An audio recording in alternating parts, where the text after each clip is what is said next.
Hello students, welcome to my channel Concept Mantra. This is Pravendra Dikshit, Assistant Professor, Department of Business Administration, NMSN Das PG College, Badaयूं. Okay, in the previous lecture we have discussed about the market and the factors affecting market and the various pricing strategy. In this lecture we will discuss about the remaining part of Unit 4, that is market structure. Okay, let's start. चलिए यहाँ तक हम लोगों ने discuss कर लिया था ना, हम लोग आगे बढ़ते हैं. देखिएगा, these are the different types of market structure जिनके बारे में हम लोग आज पढ़ेंगे. परफेक्ट कंपटीशन फर्स्ट होता है. परफेक्ट कंपटीशन, देखिए जैसा कि नाम से क्लियर है, परफेक्ट कंपटीशन. परफेक्ट कंपटीशन यानी जहाँ पे कंपटीशन की इंटेंसिटी क्या हो, very high. A perfectly competitive market is characterized by a large number of buyers and sellers selling homogeneous product at single uniform price. देखिए, होमोजीनियस प्रोडक्ट होंगे, homogeneous यानी मिलते जुलते प्रोडक्ट्स होंगे, और क्या होगा, सिंगल यूनिफॉर्म यानी प्राइस क्या होगा, सेम होगा, यूनिफॉर्म प्राइस होगा. अगर वो प्रोडक्ट मिलते जुलते हैं, लगभग एक जैसा होगा. ठीक है. नो इंडिविजुअल बायर्स और sellers can influence the market demand. कोई भी इंडिविजुअल बायर या सेलर मार्केट की डिमांड को या सप्लाई को अफेक्ट नहीं कर सकता. Here market supply and demand determine the market price. जहाँ पे सप्लाई एंड डिमांड क्या होते हैं, इंटरसेक्ट होते हैं एक दूसरे से, उस जगह पे क्या होगा, प्राइस डिसाइड होगा. अगली देखिए आप, perfect competition is that market structure where many buyers and sellers trade identical. जैसे ऊपर मैंने होमोजीनियस वर्ड यूज कर दिया, यहाँ पे मैंने दूसरा वर्ड दे दिया, homogeneous product. No single buyer and seller can influence the market price because price is determined by the overall market supply and demand. देखिए मार्केट में देखते हैं आप, एक जैसे प्रोडक्ट मिलते जुलते, जैसे पेस्ट हो गए, toothpaste, different types of toothpaste available हैं, कोलगेट, पेप्सोडेंट, ये सब प्रोडक्ट्स अवेलेबल हैं. अगर उसमें कुछ एक्स्ट्रा है तो आप प्राइस देखेंगे, लगभग मिलते जुलते रहते हैं इन सब के प्राइस. ठीक है. हालांकि these are not the perfect substitute, लेकिन क्या होता है कि ये मिलते जुलते प्राइसेस आपको मिलेंगे इनके. ठीक है. यानी यूनिफॉर्म प्राइस, और इसकी डिमांड और सप्लाई को क्या करता है, कोई एक फर्म या बायर सीधा इन्फ्लुएंस नहीं कर सकता, कोई इफेक्ट नहीं कर सकता. इसकी कहाँ पे डिसाइड होगा, मार्केट डिमांड यानी ओवरऑल डिमांड एंड सप्लाई. ठीक है. The firm in such a market are price taker. Firm क्या होती है, price taker, meaning they are accept the market price as given. Market price is not set by the individual firm, by the whole industry. यानी market price कैसे एक firm के द्वारा decide नहीं होते, they are decided by the industry. Industry समझिए, मान लीजिए एक टेक्सटाइल इंडस्ट्री हो गई. अब टेक्सटाइल इंडस्ट्री के अंदर में बहुत सारी फर्म्स काम कर रही हैं, एबीसी प्राइवेट लिमिटेड, मान लीजिए XYZ private limited, many more, बहुत सारी फर्म्स काम कर रही हैं. तो इनमें प्राइस कौन डिसाइड करेगा, जो प्राइसिंग डिसीजंस होंगे वो ओवरऑल टेक्सटाइल इंडस्ट्री करेगी, जो कि सभी फर्म्स को अफेक्ट करेंगे. ठीक है. आगे बढ़ते हैं हम लोग. यहाँ पे क्या होता है, buyers and sellers, a large number of buyers and sellers selling the same product. देखिए जो मैंने आपको अभी बताया था, परफेक्ट कंपटीशन की फीचर्स है ये. Many buyers, many sellers, homogeneous product यानी प्रोडक्ट कैसे होंगे, सिमिलर होंगे या आइडेंटिकल होंगे. जीरो एडवर्टाइजिंग कॉस्ट यानी firms do not need to spend on advertising as product are the same. Firms को जरूरत नहीं पड़ती कि ज़्यादा एडवर्टाइजमेंट पे पैसा खर्च करने की, हालांकि हल्का फुल्का करते हैं, बट बहुत ज़्यादा ज़रूरत नहीं होती क्योंकि प्रोडक्ट्स जो है मिलते जुलते रहते हैं. Free entry and exit, any firm can enter और लीव द मार्केट इजीली. कोई भी बाउंडेशन नहीं रहती, कोई भी बैरियर नहीं रहता. परफेक्ट नॉलेज, देखिए बायर्स को पूरी नॉलेज होती है कि प्रोडक्ट कौन कौन से प्रोडक्ट अवेलेबल हैं, किस प्राइस पे अवेलेबल हैं, तो he can compare the price of that products. देखिए समझिएगा, आपके सबके डिस्ट्रिक्ट में एक सब्जी मंडी वगैरह होगी, वहाँ पर आप देखेंगे अगर टमाटो मिल रहा है एक जगह पे एक रेट पर, तो दूसरी शॉप पर भी जाएंगे तो वो सेम ही रेट होगा. अगर इधर उधर ज़्यादा होगा तो कुछ ना कुछ अलग होगा, अगर अलग नहीं है तो प्राइस क्या होंगे, सेम होंगे. यानी वो क्या अफेक्ट कर रहा है उनको, ओवरऑल डिमांड एंड सप्लाई वहाँ की अफेक्ट कर रही है प्राइसिंग को. अगर वहाँ पे एक जगह चेंज होंगे प्राइस चेंज, तो पूरी मंडी में ही चेंज होंगे. ठीक है. आगे बढ़ते हैं. Buyers and sellers know all about prices and market. No government intervention यानी रुकावट है, गवर्नमेंट का कोई भी इंटरफेयर नहीं होता. The market is free from government control and restrictions. No transport cost, there is no extra cost for bringing products in the market. देखिए transportation cost क्या होती है, प्रोडक्ट मार्केट तक पहुंचता है जिसके थ्रू, जैसे आप अगर transportation method use road transport या जो भी आप यूज़ करते हैं वाहन के थ्रू आप जो प्रोडक्ट मार्केट तक पहुंचाते हैं, यानी इस जगह पर ट्रांसपोर्टेशन कॉस्ट नहीं रहती है, बहुत कम रहती है, अगर रहती भी है तो. प्रोडक्ट मोबिलिटी, वो परफेक्ट मोबिलिटी ऑफ फैक्टर्स, यानी मोबिलिटी यानी प्रोडक्ट इधर से उधर मूव हो सकते हैं। प्रोडक्ट से रिलेटेड जो फैक्टर्स हैं यानी resources like labour capital can move freely from one firm to another. ठीक है, आगे देखिए, इसमें प्राइस डिटर्मिनेशन क्या होता है। आपको समझना है कि जहां पे डिमांड और सप्लाई कर्व क्या करेंगे, कट करेंगे, उस जगह पे क्या डिसाइड होगा, प्राइस। मान लीजिए ये है डिमांड कर्व और ये है सप्लाई कर्व, तो ये जहां पर कट करेंगे, ये जो पॉइंट देख रहे हैं, ये वाला पॉइंट, ये आपका क्या होगा, प्राइस डिसाइड। यहाँ पे कंपनी क्या करेगी, प्राइस को डिसाइड करेगी। चलिए, in perfect combination price of a product is determined by the intersection यानी यहाँ पे कट करेंगे, level where the quantity supply is equal to the demand, यानी यहाँ पे इक्वल हो। देखिए ये जो पॉइंट होगा यहाँ पे डिमांड क्या हो जाएगा, डिमांड जो है यानी क्वांटिटी डिमांडेड इक्वल टू क्या हो जाएगा, सप्लाई, उस जगह पे होगा। यानी ये जहाँ पे कट कर रहे हैं ना, ये हो जाएगा। अभी मैंने आगे एक टेबल भी बनाई हुई है, उससे आपको और क्लियर हो जाएगा। ऑल पार्टिसिपेंट्स कौन कौन होंगे, बायर्स और sellers in a perfectly competitive market, which means they accept the market price. Market पर देखिए बायर्स भी एक्सेप्ट करता है उस प्राइस को और सेलर भी, there is no option. Do not have the power of influence it, ये भी आप लोग समझ गए होंगे। बायर्स का एम क्या रहता है, मैक्सिमम सेटिस्फेक्शन बाय परचेजिंग मोर और लो प्राइस। ठीक है, कंज्यूमर क्या करता है, ज़्यादा सेटिस्फेक्शन चाहता है कम प्राइस पे। ठीक है, यानी ये किसको शो करता है, लॉ ऑफ डिमांड को। लॉ ऑफ डिमांड अगर आपको याद हो, यानी क्यू क्या था, एंटी प्रोपोर्शनल टू 1/P, यानी प्राइस बढ़ेगा तो क्वांटिटी डिमांडेड क्या होगी, घटेगी, और प्राइस घटेगा तो क्वांटिटी डिमांडेड बढ़ेगी, दोनों अपोजिट डायरेक्शन में। There is inverse relationship between price and quantity demanded according to the law of demand. The seller represented the supply side.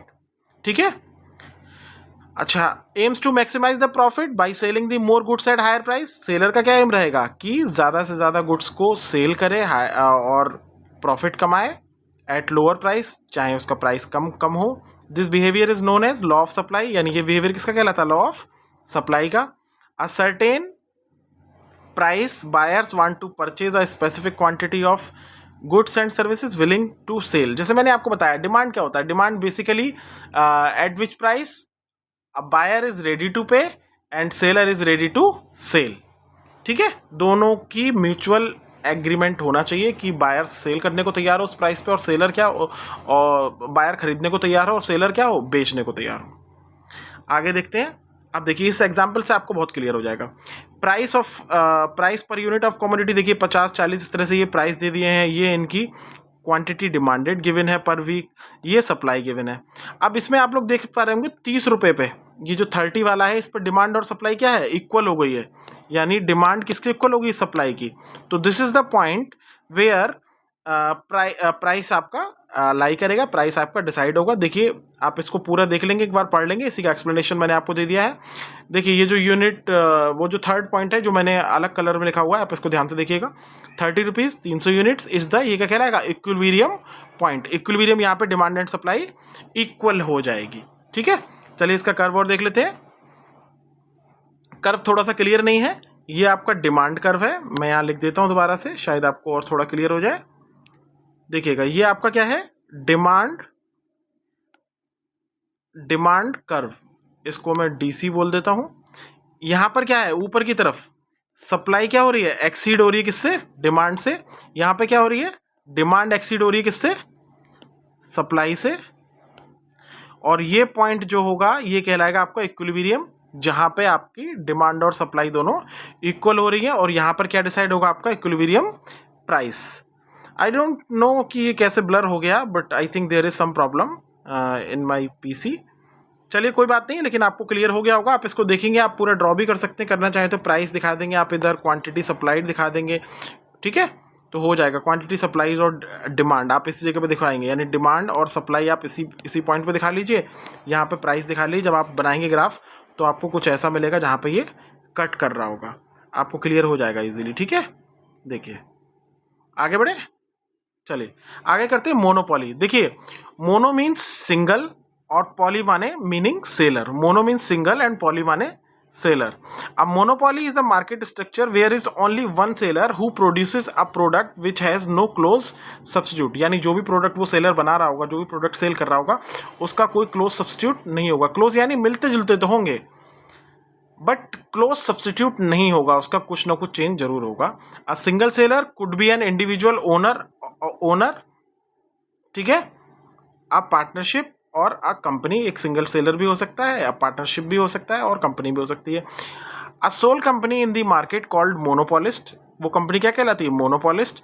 The monopolist is known as the price maker because they control the market supply of goods.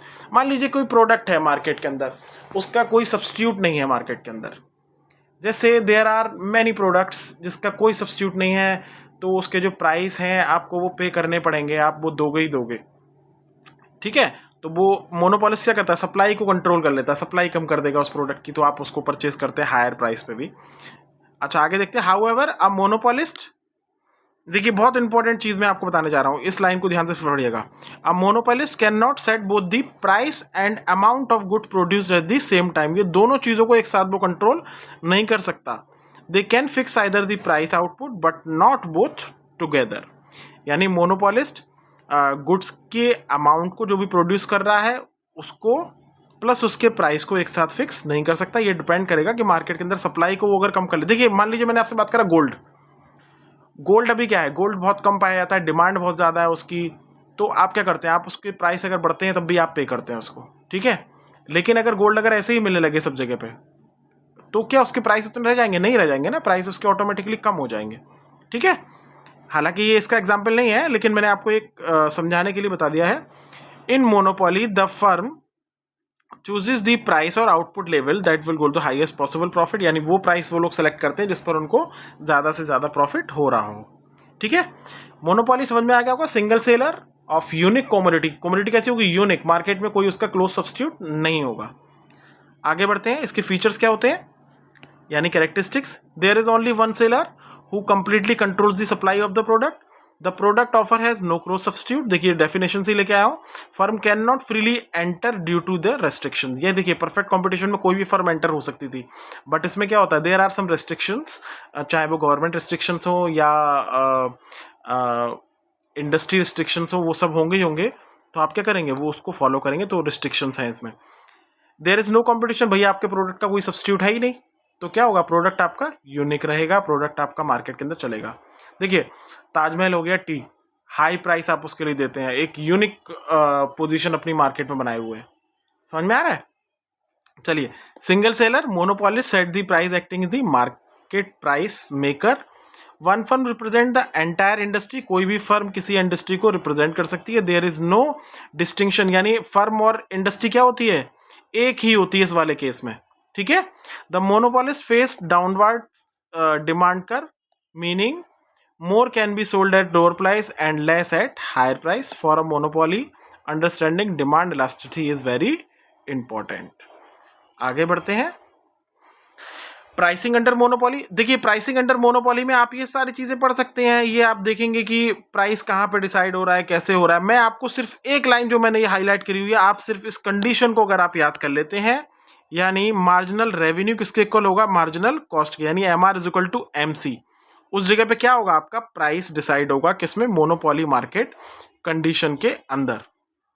ये सब मैंने आपको दे दिया। This is correct to say that monopolist can change the price, ये सब वहीं से लेके आया हूं जो मैंने आपको बता दिया, ठीक है। अब monopolist can not set the price which a consumer is not willing to pay, consumer जो पे नहीं करना चाहता। Sole supplier in the industry therefore faces enter demand curve, entire demand market curve as its own, पूरा market demand curve को affect कर सकता है। The actual price of a monopoly changes consist by the position and elasticity of demand curve, आप सारे लोग पढ़ चुके हैं इलास्टिसिटी ऑफ डिमांड। और क्या करते हैं, मैक्सिमाइज करना चाहते हैं प्रॉफिट को। आपको सिर्फ ये कंडीशंस याद कर लेनी है, MR is equal to MC। चलिए आगे बढ़ता हूँ मैं, देखिएगा this is the graph, single graph, जिसके अंदर आप लोग मोनोपोली के बारे में समझ सकते हैं। देखिए प्राइस कहाँ पे डिसाइड होगा, मैक्सिमम प्रॉफिट जनरेट करना चाहता है तो वो कहाँ पे होगा, MR is equal to MC। ये देखिए ये जो कर्व आप देख रहे हैं, ये वाला, ये लाइन, ये आपका शो कर रहा है marginal revenue, this is total cost and marginal cost, and this is average cost. अब ये जो ऊपर है ये आपका इकोनॉमिक प्रॉफिट हो गया, जो भी आप प्रॉफिट कमा रहे हैं, ATC एवरेज टोटल कॉस्ट 1, नीचे Q1 दिखा दिया मैंने आपका, ये टोटल कॉस्ट। इकोनॉमिक्स में ग्राफ जो है ज़्यादातर रफली होते हैं, तो मैंने एक बहुत ईजी तरीके से ग्राफ बनाने की कोशिश की। अब आप एक पॉइंट देखिएगा, ये हो गया मार्जिनल कॉस्ट, स्क्रॉल डाउन, ये हो गया मार्जिनल कॉस्ट और ये हो गया मार्जिनल रेवेन्यू। देखिए ये इस पॉइंट पे क्या कर रहा है, कट कर रहा है, तो ये क्या होगा आपका M R is equal to M C, M R is equal to M C. This is the condition to generate the maximum profit in the market. Okay, in the next lecture we will discuss about ये AC का मैंने explanation दिया हुआ है, P1 P2 AC, ये आप लोग देख लेंगे। I will share the PPT in the college group also.